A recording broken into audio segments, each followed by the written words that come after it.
Well, ladies and gentlemen, the mainstream media are at it again. As always, they've decided to demonize hardworking, ordinary British patriots by calling them far right. Ooh, so scary. This is GB News. Yes, surprise, surprise. Another mainstream media outlet has come out to say fears grow of far right Yobs. Oh, let's not forget Yobs clashing with pro-Palestine march on armistice there. Okay, there are a few issues with this headline. Yobs, really? 2. Define far right. Because a lot of people who are going to be there, including myself, we do not believe, and the far right obviously usually applies to fascism. I do not want to control the means of production. I do not want to nationalize industries. I do not... We're not fascists. That's the main point of fascism. We don't want to bring down the capitalist system. And we just believe in the flag and the country and the border. Second problem, obviously, as I said, the Yobs, the word Yobs. Third one, when it comes to describing the other side, they call it pro-Palestine march. Pro-Palestine. That's all it is. There's nothing else to it. There's no deeper issue on the underlying, right? So one side you can stereotype them, but the other side, no.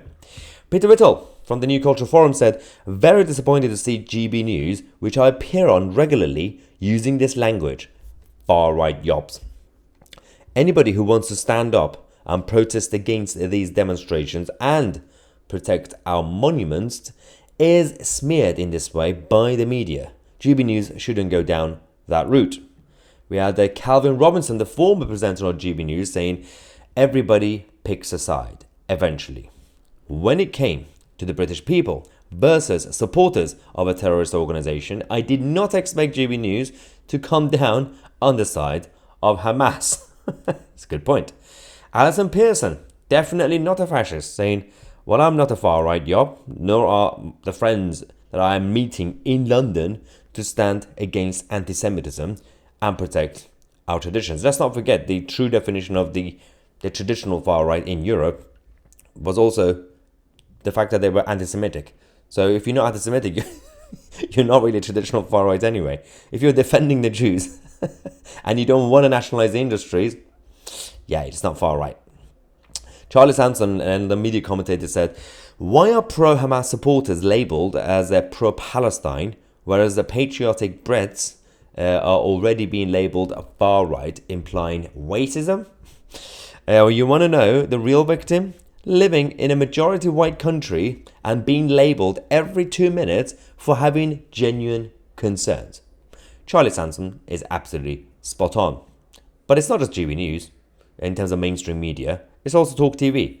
Tommy Robinson tweeted this, that there was a video on Talk TV where they were discussing, but Kevin and Alex Phillips, they were talking about Tommy Robinson, and they were saying, oh, all these far right people are coming out, Tommy Robinson, stay away.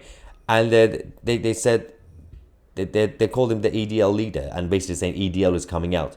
And Tommy said, these clowns do absolutely no research into the matter that they are discussing. The EDL disbanded in 2015. Stop lying to the public.